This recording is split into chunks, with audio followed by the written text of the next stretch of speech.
right. They could empty the Coliseum faster than you could Yankee Stadium or Shea Stadium today, the way it was engineered. It had a canvas dome. People don't know that. They had the ability to flood it and have boat battles in the Coliseum. And the Coliseum lasted for 400 years, and we tear stadiums down in 30 years.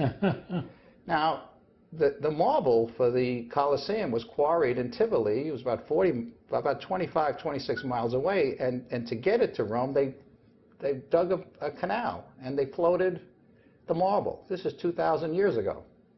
You go to the Vatican, and you see the Pietà, and you see that this work of art, this block of granite that Michelangelo carved and turned into the Pietà. It's absolutely amazing.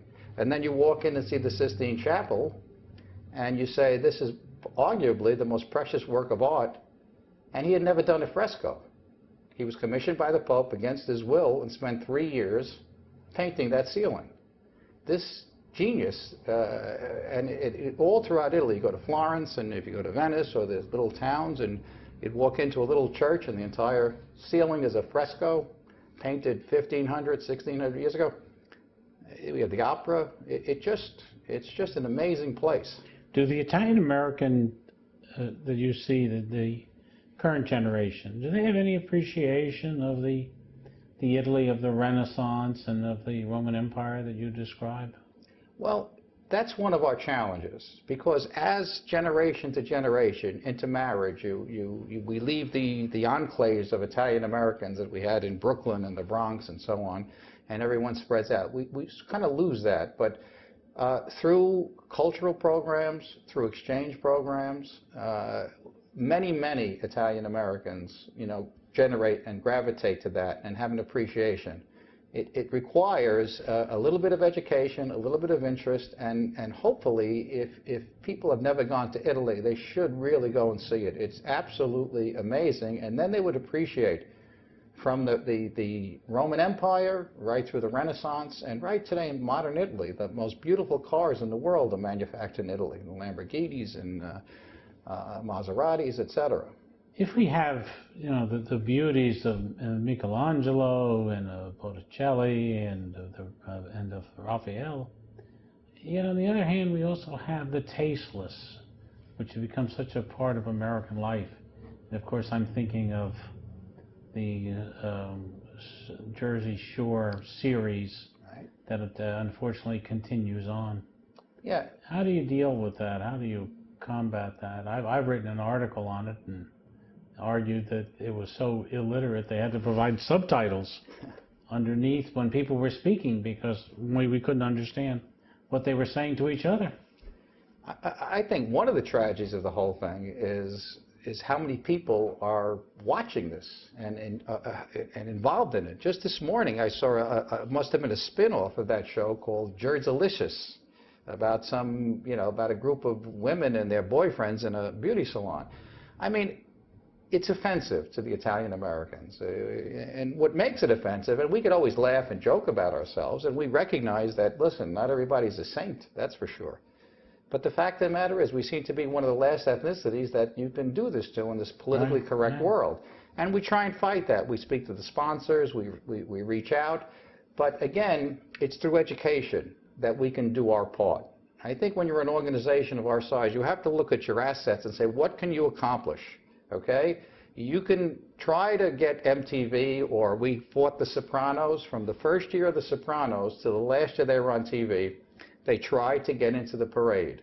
And that parade is about our culture, about our heritage, about our tradition. And we fought them. And ultimately wound up in federal court. I was in federal court to get an injunction to keep the mayor of New York from bringing 2 of the cast members with him as he marched through the parade. This was Giuliani.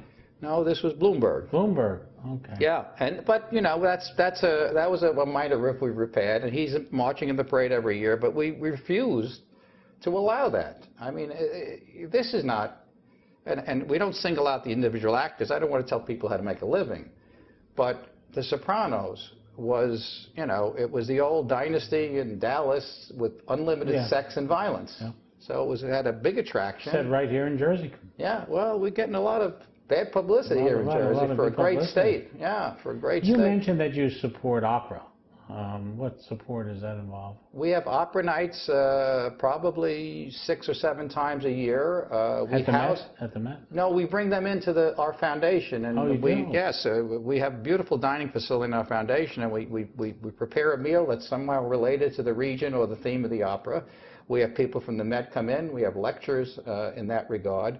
We, as a matter of fact, house the Puccini Foundation in our building, you know, as a service to the community. And, you know, so we're very involved in that. Next week I have Lou Condesector and Mel Davis from St. John's coming in doing a book signing. I've got Maria Bartiromo doing a book signing. We just had Sal Casano, who's the new commissioner of the fire department in New York, 40-year veteran, come in and do a presentation. So what we try to do is put on presentations to the membership and to their friends that cover all spectrums of our background, from, you know, the opera and the you know, art and culture to, you know, icons in sports. What was DiMaggio like? DiMaggio, I met several times. I have a dear friend who's very active in the foundation, Angelo Vivolo, owns a restaurant on 74th Street, owns several restaurants, and Joe DiMaggio went to his restaurant and would continue to go to his restaurant constantly when he was in New York. And as a matter of fact, we had his personal attorney, Morris Engelberg. Oh, Engelberg, yeah. Yeah, he came in and did a lecture. It was fascinating about the man and what was behind the man. And he was a complex individual, obviously a great ball player, but very philanthropic. And as a matter of fact, we had a float from the Joe DiMaggio Hospital in our parade last year. Yeah, so they came down and they participated in the parade. And Morris has been terrific, did a book signing and so on. And he's donated some memorabilia, which we auction off at a gala. We talk about the Columbus Day Parade, but it's really, the parade is the most visible thing, but we do a 2-week exhibit in Vanderbilt Hall within Grand Central Station, featuring the Grand Marshal and regions of Italy. There are 750,000 people walk through that exhibit every day. We have that for 14 days. Very expensive proposition to put it together, especially as volunteers. So we seek our sponsors, and they came in, and it's another side of our culture. We have a gala at the Waldorf on the Saturday before the parade. 1,200 people filled to the rafters, and there's one theme that runs through that gala. It's through the speakers. It's pride. It's talking about their parents and grandparents. This is very near and dear to, you know, to the Italian Americans, because we're blessed. We're blessed with great genes. So we recognize they have a real sense of family, even significance of family, that it is really the most important thing in many ways in people's lives. Well, family is critical. If you heard Ken Langone give a speech, he's been called, at the gala last year, he's been called a self-made man. He says there is no such thing as a self-made man. He says, so many people have shaped my life, starting with his parents and grandparents. And he's built a park in Long Island by the sand pits in Sands Point, where his grandfather worked and all the immigrants worked, and then that became the quarry for the building of Manhattan. 11th Avenue was waterside property at one time, and it's all landfill. The Battery Park, where the World Trade Center, all landfill. This was dug by immigrants with their hands. What about the whole idea of really trying to keep alive the Ellis Park Foundation, which is in serious trouble now?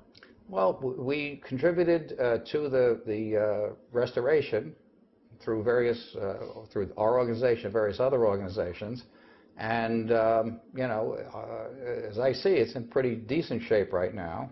They're talking about expanding it, but then with the economy being what it is, but every choice is a choice of where you spend your dollars. Right. Do you give it to someone who wants to produce, you know, an opera, or do you give it to someone who wants to study the language, or do you give it to the children that need it to get educated? And again, not exclusively, but our focus has been on education, because again, we think that's the key. So most of your money comes from this gala, I assume, then? It comes from dinner. We have a journal that's this thick, that raises a lot of money. The gala raises a lot of money. The parade is, you know, it's very expensive to run the